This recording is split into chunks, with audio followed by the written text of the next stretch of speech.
नमस्कार, मैं गौरी शंकर दुबे यहाँ इंदौर के पाटनीपुरा क्षेत्र स्थित नरसिंह की चाल में बैठा हूँ। यहाँ 50 घर हैं, बल्कि सैकड़ों घर हैं। लेकिन इस घर को मैं मंदिर कहूँगा क्योंकि इसे निर्मित किया था आदरणीय दादा श्री अनंत बहादुर सिंह सोमवंशी साहब ने। उन्हें कल्याण गुरु के नाम से जाना जाता था और इंदौर ही नहीं, मालवा निमाड़ कुश्ती जगत में वे इसी नाम से प्रसिद्ध थे।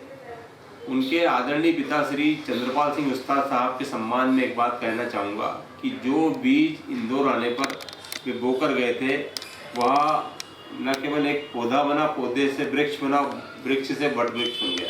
क्योंकि उनकी तीसरी पीढ़ी के आदरणीय मनोज सोमवंशी साहब मेरे बगल में बैठे हैं, मैं उन्हीं के घर में हूँ। जैसा कि मैंने कहा, मैं घर में नहीं मंदिर में बैठा हूँ। तो सोमवंशी परिवार एक परंपरा का निर्वहन बहुत अच्छे से कर रहा है। एक तो कुश्ती कला को प्रगाढ़ता प्रदान कर रहा है। यहाँ कुछ महीने पहले, कुछ साल पहले एक दंगल बंद हुआ जो साप्ताहिक होता था, जिसमें पहलवानों को बादाम, दूध, घी के साथ नगद पैसा भी दिया जाता था। आदरणीय वीरेंद्र सिंह ठाकुर साहब, जो कि इनके परिवार के हैं, उसी खून पर पले बड़े हैं, उसी ज़मीन पर पले बड़े हैं जिस पर ये लोग पले बड़े थे। उस कार्य को आगे जिंदा रखा है विनोद सिंह गांधी ने। उन्हें गांधी कहा जाता है। वे आदरणीय अनंत बहादुर सिंह साहब के ज्येष्ठ पुत्र हैं। उनके पिछले पुत्र मनोज सोमवंशी जी, जिन्हें पुत्तू भैया कहा जाता है, वो भी मेरे पास बैठे हैं। और राजू सिंह सोमवंशी, जिनका नाम है मोहन सिंह सोमवंशी, वे हमें श्री चंद्रपाल सिंह उस्ताद व्यायामशाला में मिलेंगे। ये पहला पार्ट है। मैं आदरणीय आपसे एक बात जानना चाहता हूँ कि आपके दादाश्री एक महान कार्य करके गए थे कि जब वे उत्तर भारत से इंदौर की ओर आए, जब श्रम उद्योग यहाँ पनपा था, मालवा मिल, हुकुमचंद मिल, कल्याण मिल, स्वदेशी मिल, भंडारी मिल, तब वे उत्तर भारतीयों को यहाँ लाए और उन्होंने यहाँ लाकर बसाया। सबसे अच्छी बात ये रही कि उन्होंने कई ब्राह्मणों को यहाँ पर बसाया, ठाकुरों को बसाया और भी दूसरी जाति के लोगों को बसाया। तो उन्होंने कभी किसी से ज़मीन देने का पैसा नहीं लिया। तो उस बारे में थोड़ा आप विस्तार से मुझे बताएं। सभी लोगों को पहले तो नमस्कार। और जैसा कि आज चंद्रपाल सिंह उस्ताद व्यायामशाला का नाम है, सन 1920 में वो इंदौर आए थे। उसके बाद यहाँ मिलें चल रही थी, थकाथक 7 मिलें चला करती थी उस समय में, और लगभग 2 लाख लोगों की आबादी थी उस समय में। और उसमें 2 लाख लोग, लगभग सभी लोग मिलों में ही काम करते थे। मतलब वहीं से उनका रोजगार और जीवन चलता था, जीवनचर्या। उस समय में चंद्रपाल सिंह उस्ताद जो थे, वो उत्तर भारत से, उत्तर प्रदेश से और निमाड़ से, इधर से कई लोग आए। उसमें सर्वजातीय लोग थे। सभी लोगों को यहाँ पर लाए, उन्होंने बसाया और रोजगार से लगाया। क्योंकि आज भी सबसे महत्वपूर्ण यही चीज़ है, एक रहना और एक रोजगार। उस समय तो अति महत्वपूर्ण था, क्योंकि देश की स्थितियाँ, आर्थिक स्थितियाँ ठीक नहीं थी। आज तो काफ़ी ठीक भारत पनप रहा था। तो उनने ला के यहाँ लोगों को सब दूर से ला करके, उनका यही था कि बस जनमानस जो है, आम जनता, जनहित के काम करना, लोगों का पेट भरे, लोगों को रहने की व्यवस्था हो अच्छी और उनका पालन पोषण हो। यही एक सोच आज उन्हें महान बनाती है। उस समय उनने सैकड़ों हजारों लोगों को रोजगार से लगाया। मुझे अच्छे से याद है, आदरणीय अनंत बहादुर सिंह जी सोमवंशी साहब, ना तो उन्होंने जीवन में कभी किसी से ब्याज लिया, ना ऐसा कोई अप्रिय कार्य किया। इवन वो किसी से अप्रिय भाषा में बात भी नहीं करते थे। तो उस परंपरा का निर्वहन आप तीनों भाई भी निभा रहे हैं। तो ये सब कैसे संभव हुआ, क्या साधना आपको लगी? ये सब हुआ चंद्रपाल सिंह उस्ताद व्यायामशाला से। वहाँ पर ऐसे संस्कार, ऐसी चीज़ें सिखाई जाती हैं कि लोगों की सेवा करें, लोगों से अच्छा व्यवहार रखें, लोगों का भला करें। तो जो चंद्रपाल सिंह उस्ताद जो संस्कार उनके बच्चों में देके गए थे, हमारे पिताजी ने वही संस्कार हमारे परिवार में दिए। क्या आप चौथी पीढ़ी को दे रहे हैं? चौथी पीढ़ी भी ये पूरी लगी हुई है। अभी हमारे यहाँ के बच्चे बहुत अच्छे पहलवान हैं, कुश्ती लड़ते हैं, मध्य प्रदेश चैंपियन मैं हैं। आपके इस परिवार की बात कर रहा हूँ जिस घर में हम बैठे हैं जी। या चौथी पीढ़ी के बच्चे कौन है, उनके क्या नाम क्या है, वो क्या जैसे कर रहे हैं वो? अभी अखिलेश है, आदित्य है और गौरव है और युवराज है। तो ये सब बच्चे भी यही काम को आगे बढ़ाएंगे। हमारी ऐसी बच्चों से भी आशा है, क्योंकि उनमें भी अभी से हमें ऐसे संस्कार सब डालना है। इन चारों में पहलवानी कौन करता है? चारों में बस आज़ाद करता है अभी तो। आजाद करता है। आपका शरीर बता रहा है कि आपने कभी दंड बैठक नहीं पहने, तो आपके जो भाई हैं विनोद सिंह गांधी और मोहन सिंह सोमवंशी, क्या ये दोनों पहलवान हैं? दोनों ने पहलवानी भी करी है, वो कुश्तियाँ भी लड़ी हैं। अच्छा, ये बताइए कि करीब आधी सदी से ज़्यादा बीता जबकि चंद्रपाल सिंह उस्ताद व्यायामशाला अपने अस्तित्व में आया। जी। हर व्यायामशाला का आधुनिकीकरण हुआ, चाहे मध्य प्रदेश सरकार का खेल विभाग हो या नगर निगम हो, किसी ने कोई ना कोई सहायता दी है। जी। तो क्या आपकी व्यायामशाला बिना सहायता के संचालित हुई है? हमारे यहाँ पर कुछ नाम मात्र की सहायता अपन बोल सकते हैं कि शासन से मिली है। बाकी सारी व्यवस्थाएं तो हम परिवार के लोगों ने या मोहल्ले के लोगों ने, क्षेत्र के लोगों का बहुत अच्छा सहयोग योगदान रहता है।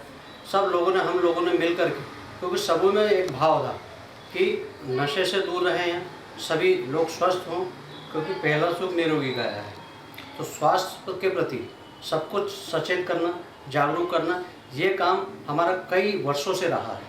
व्यायामशाला से इतर आपने जो नारायण सेठ का कंपाउंड है जी। जो स्टेडियम ग्राउंड नंदनगर कहलाता जी। है, वहाँ भी एक बहुत बड़ा टीन सेट डाला है, वहाँ भी एक गद्दा आपने बड़ा डाला है। आजकल क्या है, आधुनिक कुश्ती हो गई है, तो मैट पर, मिट्टी पर कम। जैसे मिट्टी आप इंदौर, एमपी या 3-4 राज्यों में ही मिट्टी की कुश्ती चलती है। अंतर्राष्ट्रीय कुश्ती बच्चों को खेलने जाना है तो उसको अंतर्राष्ट्रीय नियमों के हिसाब से मैट पर होना चाहिए।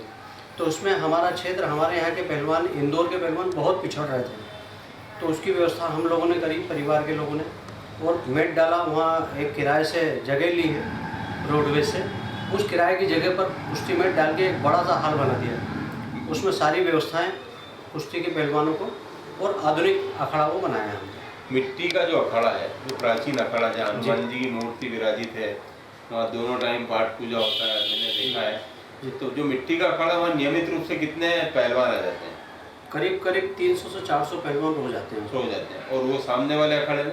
सामने वाले अखाड़े में भी करीब 100 लड़के रोज आते हैं वहाँ। अच्छा, एक ज़माना था जब आपके पास इनायत कोच थे, क्या आज भी है? आज भी है। कौन साहब है वो?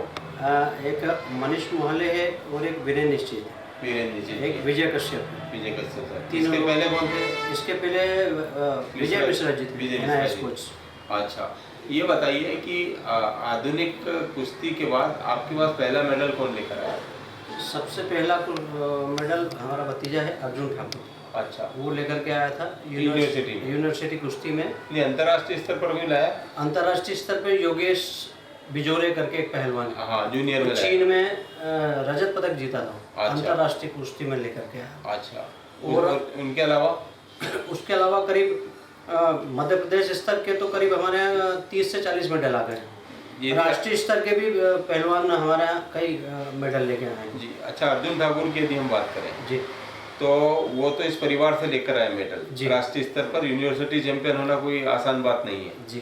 तो इस प्रशाखा के और बच्चे हैं ठाकुर परिवार के जिन्होंने राष्ट्रीय स्तर पर अपना नाम रोशन किया? हाँ, अभी तैयार हो रहे हैं बच्चे। अच्छा। एक कुबेर है, अर्जुन का ही भाई, कुबेर सिंह। कुबेर ठाकुर। अच्छा, वो हो रहा है, और भी 2-3 बच्चे हैं घर के जो तैयार हो रहे हैं। अच्छा, ऐसे बच्चे हैं आपके परिवार में जो क्रिकेट से जुड़े हुए हैं, दूसरे खेलों से जुड़े हुए हैं? जुड़े हुए तो हैं, बाकी इतना इंटरेस्ट नहीं है क्रिकेट वगैरह में। अच्छा, मतलब आपने कुश्ती थोपी नहीं है, जिसकी इच्छा वो करे? रक्त में ही है ना कुश्ती, अच्छा, ब्लड में ही है, अच्छा। थोपने की जरूरत ही नहीं है। अब सबसे बड़ी बात ये है कि आप नगद इनामी राशि का साप्ताहिक दंगल कराते थे, साल में 2-4 बड़े कार्यक्रम करा देते हैं, जैसे कि आज हम यहाँ बैठे हैं, शनिवार है, रविवार को आप आदरणीय चंद्रपाल सिंह उस्ताद साहब की पुण्यतिथि मनाने जा रहे हैं, हजारों लोग भोजन करेंगे। जी। इसके अलावा कुश्ती के लिए आप क्या कर देते हैं? कुश्ती के अलावा जो कुश्ती के जो बच्चे हैं, हमारा गरीब क्षेत्र एक गरीब एरिया है, तो कुश्ती के बच्चों को शिक्षा के साथ साथ उनको जो जो व्यवस्थाएं लगती हैं, जैसे काजू बादाम, और उनको घी, दूध, जूस, ये डेली उनको उनके उसमें देते हैं हम लोग हमारी तरफ से, अखाड़े की तरफ से। जी, तो दंगल फिल्म है, उसके बाद भारत ने बहुत बड़ी क्रांति देखी कुश्ती में। जी हाँ। सुल्तान के बाद भी देखी। तो यदि आपको संकोच नहीं है तो क्या ठाकुर परिवार की कोई बच्ची पहलवानी में आना चाहता है, उसको आज़ादी देंगे करने की? बिल्कुल देंगे। अभी कोई कर रहा है? अभी तो कोई बच्ची नहीं है। तो ये है मनोज सिंह सोमवंशी, जो कि चंद्रपाल सिंह उस्ताद साहब के पोते हैं और आदरणीय अनंत बहादुर साहब उस्ताद के पुत्र। इनसे और बात करेंगे, लेकिन चलिए हम आपको अनंत बहादुर सिंह के उस कक्ष में ले चलते हैं जहाँ वे हनुमान जी की सेवा किया करते थे, और वो कक्ष है चंद्रपाल सिंह उस्ताद व्यायामशाला, जहाँ की उनकी मूर्ति विराजित है।